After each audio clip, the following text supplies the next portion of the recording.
Hai comprato le patate dolci e non sai bene come consumarle?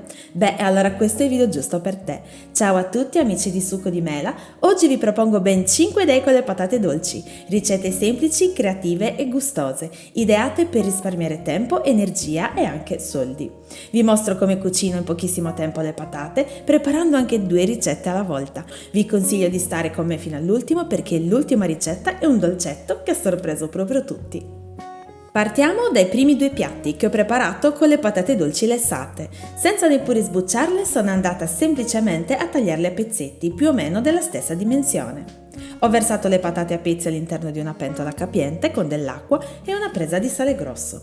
Ho messo sul fuoco e portato a ebollizione e dopo 20 minuti ho spento perché erano già cotte alla perfezione. Per verificare la cottura vi basterà infilzare i pezzetti di patata dolce, che risulteranno tenerissimi al passaggio della forchetta. A questo punto li tolgo dall'acqua e lascio che si raffreddino completamente. In alternativa potete anche cuocere le patate a vapore, tagliate sempre così, in 20 minuti saranno pronte. La prima idea che vi propongo sono queste sfiziose polpettine di patate dolci, croccanti fuori, morbide dentro e davvero super buone. Ho eliminato la buccia della patata precedentemente lessata e l'ho raccolta all'interno di una ciotola.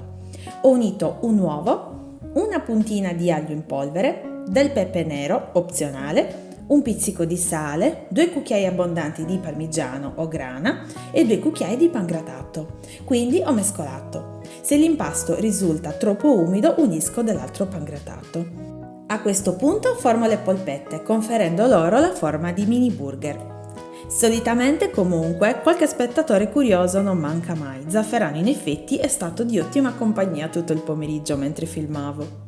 Per terminare ho panato le polpette nel pangrattato. Ho deciso di cuocere le polpette in friggitrice ad aria con un filo d'olio in superficie, ma potete cuocere le polpette anche in padella con un filo d'olio o in forno. In una decina di minuti sono pronte e sono un ottimo secondo sfizioso. Vi consiglio di abbinarle o a una maionese o a una salsa yogurt che ci sta benissimo, io le adoro. Il momento dell'assaggio è stato un successo, la mia Margot ha gradito almeno quanto me. La seconda idea con le patate dolci è un condimento per la pasta, cremoso, avvolgente e molto veloce. Per realizzarlo utilizzo le restanti patate dolci lessate, nel mio caso erano circa 300 grammi. Le sbuccio e le inserisco all'interno del boccale. Unisco un cucchiaio di panna da cucina che potete tranquillamente sostituire, anzi meglio, con del formaggio spalmabile, seguito da un cucchiaio di formaggio grattugiato, un cucchiaino di curry, del pepe nero, mezzo mestolo di acqua di cottura e un pizzico di sale e del tutto opzionale dell'aglio in polvere che secondo me ci sta sempre benissimo con la patata dolce. A questo punto frullo il tutto ottenendo una crema liscia, densa e vellutata. Guardate che meraviglia!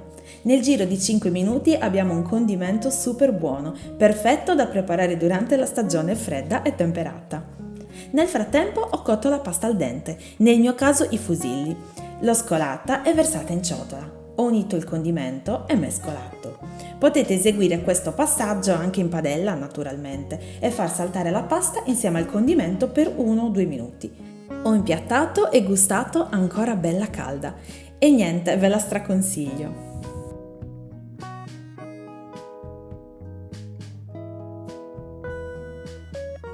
Ora passiamo alle 2 ricette super sfiziose che potete cuocere insieme nella stessa teglia.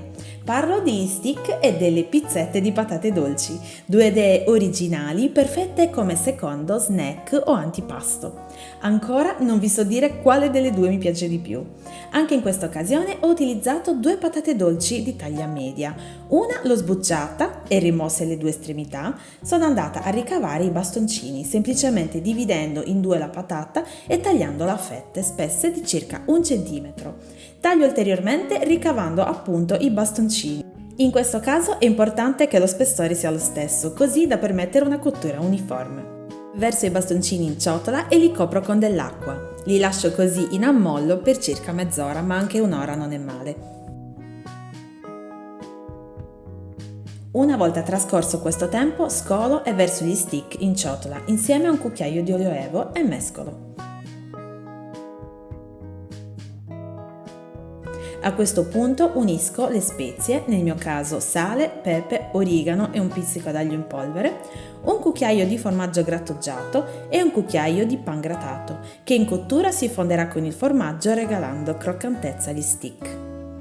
Do un'ultima mescolata per distribuire i condimenti e vado a sistemare gli stick in teglia, avendo cura di non sovrapporli tra loro. Nel frattempo preriscaldo il forno in modalità ventilata a 180 gradi.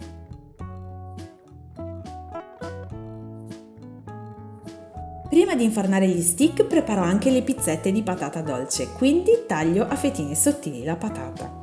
Rimuovo le estremità che userò nella prossima ricetta e quindi taglio cercando di mantenere uno spessore di 3-4 mm.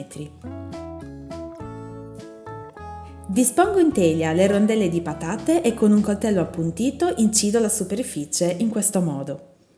A questo punto spennello anche la superficie con dell'olio evo e cospargo con una presa di sale fino. Inforno il tutto per circa 25 minuti in forno preriscaldato a 180 gradi in modalità ventilato.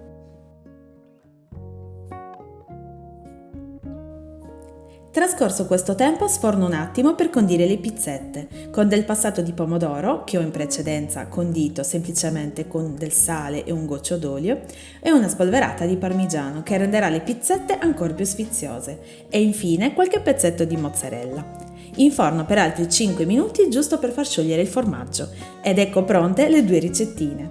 Termino le pizzette con dell'origano secco ed eccole pronte. Servite così con qualche foglia di basilico sono ancora più invitanti, nonché buonissime. Io questa ricetta la faccio spesso perché a casa piace proprio a tutti. Gli stick di patata dolce, croccanti fuori e morbidi dentro, hanno trovato come abbinamento perfetto una semplicissima salsa yogurt che ho preparato unendo allo yogurt bianco, che può essere classico oppure greco, un pizzico di sale, dell'aglio, un filo d'olio e l'ho decorata con dell'origano secco, anche se l'ideale sarebbe del prezzemolo fresco tritato. Io questi li faccio solitamente quando ho la serata film e li preferisco di gran lunga alle classiche patatine in busta. La quinta e ultima idea che vi propongo è un dolce per la colazione o per la merenda. Questi infatti sono dei muffin di patata dolce e cioccolato, dalla consistenza super soffice, sani, golosi e anche senza burro, dovete assolutamente provarli. In questo caso utilizzo una patata dolce media e gli scarti delle precedenti ricette perché non si butta via niente. Taglio semplicemente a tocchetti più o meno della stessa dimensione, sempre per permettere in questo caso una cottura uniforme, e distribuisco i pezzetti di patata dolce in una teglia, sempre senza sovrapporli. Irroro la superficie con dell'olio di semi stavolta, così da dare un sapore più neutro.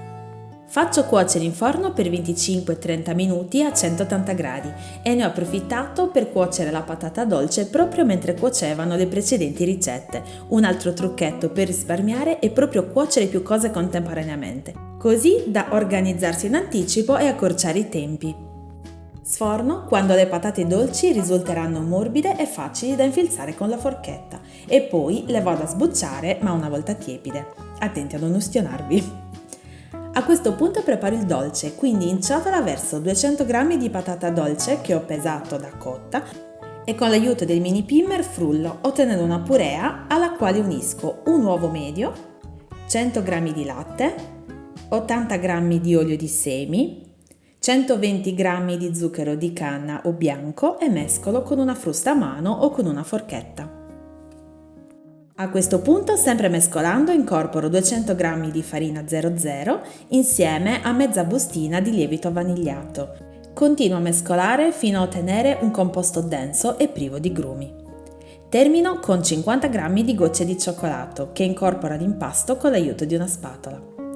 Fodero lo stampo per muffin con dei pirottini e verso l'impasto riempendoli per 3/4 della loro capienza.